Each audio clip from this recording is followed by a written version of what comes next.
জানি এটা দেখানোর মতো কিছু না, এটা আমার ভাইপো আনছে।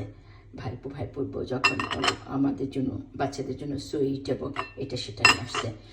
তো আমার ঘরে কিন্তু এগুলো আছে, কিন্তু তারপরেও আমি খুব খুশি হয়েছি যে সে যে একটা সামাজিক যে সম্প্রীতি, সামাজিক প্রতি যে আন্তরিকতা এটা প্রকাশ করেছে।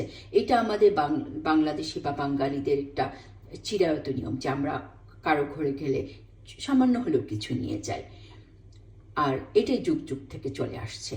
জানি এটা কোনো যে নিতেই হবে এমন কোনো কথা না, বা এটা এমন কোনো প্রথাও না, কিন্তু তারপর আমরা সহজাতভাবেই এটাকে আমরা মানি।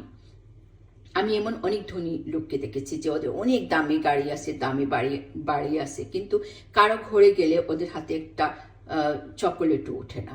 মানে ওই ঘরে যে যাবে, ভাইয়ের ঘরে যাবে বা বোনের ঘরে যাবে, যে এক প্যাকেট সুইটি নিয়ে যায় আমার ভাইয়ের বাচ্চাদের জন্য বা আমার বোনের বাচ্চাদের জন্য, ওরা ওগুলো বদার করে না। মানে তার মানে আমি তো ধনী, তুমি তো দেখতেই পাচ্ছ আমার অনেক দামি গাড়ি আছে, মানে আমাকে আর দেখাতে হবে না। কিন্তু এটা আসলে দেখানোর বিষয় না, এটা হলো কি একটা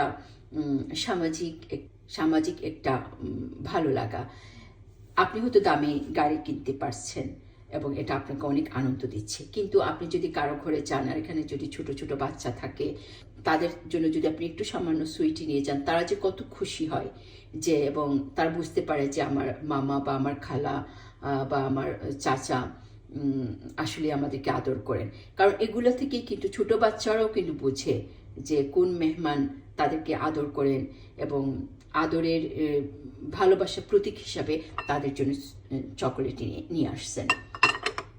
এবং ছোটবেলা দেখতাম আমরাও যখন যারা ক্রিম বিস্কিট নিয়ে আসতেন, এত ভালো লাগতো, মনে হতো এই মেহমান খুবই ভালো, বা এই মেহমান মনে হয় আমাদের খুবই আপন, এই জন্য তিনি নিয়ে আসছেন, আমাদেরকে খুবই ভালোবাসেন।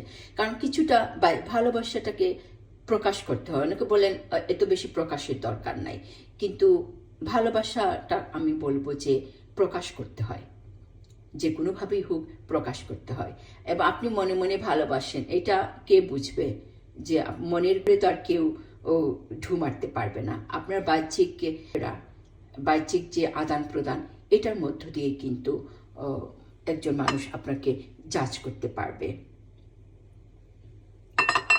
আমি এটা বলছি না যে এখন যারাই আমার ঘরে আসবেন আমার জন্য সুইটি নিয়ে আসবেন, এটার জন্য আমি বলতেছি না। বলতেছি যে একটু সামাজিক যে আমাদের আদান প্রদান এগুলো রাখতে হয় এবং এগুলো বুঝতেও হয়।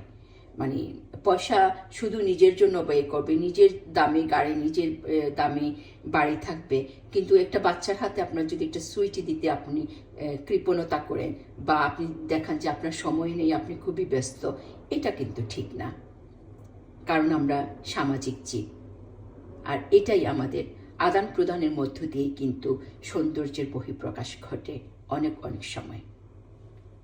ভালো থাকবেন।